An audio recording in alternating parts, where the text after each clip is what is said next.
मी अस्पा 80 वापरत आहो.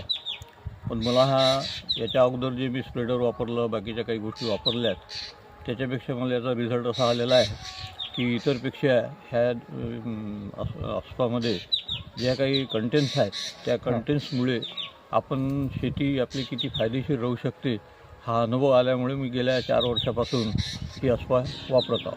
बरोबर. तर मला सांगा बाप्पू, जसं आता तुरीमध्ये अपसायटीचा काय फायदा वाटला तुम्हाला आता सध्याच्या स्थितीमध्ये जे तूर आहे?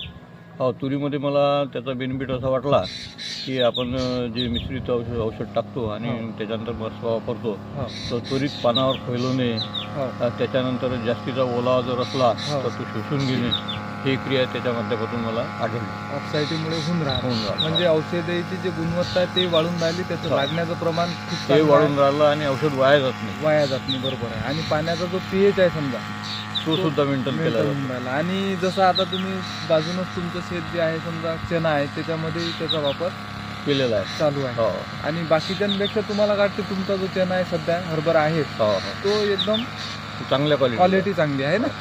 आणि कपाशीचं मला सांगा बाप्पा, तुमचं यावर्षी काय ॲव्हरेज घेऊन राहिले तुम्ही कपाशीचा? मी साधारणतः दरवर्षी मग 12-13च्या जवळपास कपाशी बसते आणि पाणी पण देतो मी क्षेत्राला. बरोबर. तर यावर्षी मी त्याच्यापेक्षा थोडा बहु 17 ते 18 पर्यंत जाण्याची शक्यता आहे. आतापर्यंत 7 ते 8 मला निघालेला आहे. आणि त्याचा हा परिणाम जास्तीत जास्त अपसायटीचाच आहे असं मला वाटते. बरोबर. आणि प्रत्येक स्प्रेमध्ये पहिल्या सुरुवातीच्या स्प्रेपासून ते शेवटचा जो स्प्रे असला तोपर्यंत मी अस्पा वापरल्याशिवाय बाकी स्प्रे करत असतो. बरं. म्हणजे दरवर्षी तुम्हाला अपसायटीच्या 3-4 कॅन लागतातच. यावर्षी जवळपास 5 कॅना लागला मला. अरे बाबा, 5 लिटरच्या. म्हणजे 5 लिटरच्या जवळपास 40-50 एकराच्या क्षेत्रफळामध्ये बाप्पू जवळपास 5 कॅना कंटिन्यू वापरतात. आणि असा कुठला स्प्रे नाही की त्यांच्या स्प्रेमध्ये अपसायटी नाही आहे. आजही जसं स्प्रे चालू आहे तर अपसायटीचा वापर त्यांचा चालू आहे.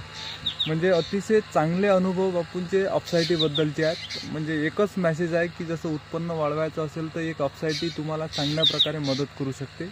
म्हणजे कमी खर्चामध्ये चांगलं उत्पन्न घेण्यासाठी मदत होते. तर अशा प्रकारे आपण चणा पण पाहू शकता कशा प्रकारे सुंदर जसं बापूंचं चणा आहे एकदम उत्तम आहे. आणि म्हणजे एकही झाड तुम्हाला उधवलेलं दिसणार नाही. आणि एकदम आज असं म्हणा की फट पूर्ण झाकून राहिले. हे पूर्ण क्षेत्रफळ बापू एकाच ठिकाणी आहे. सर्व किती एकर आहे सर्व? हा जवळपास 47 ते 50 एकराचा प्लॉट एकाच ठिकाणी आहे.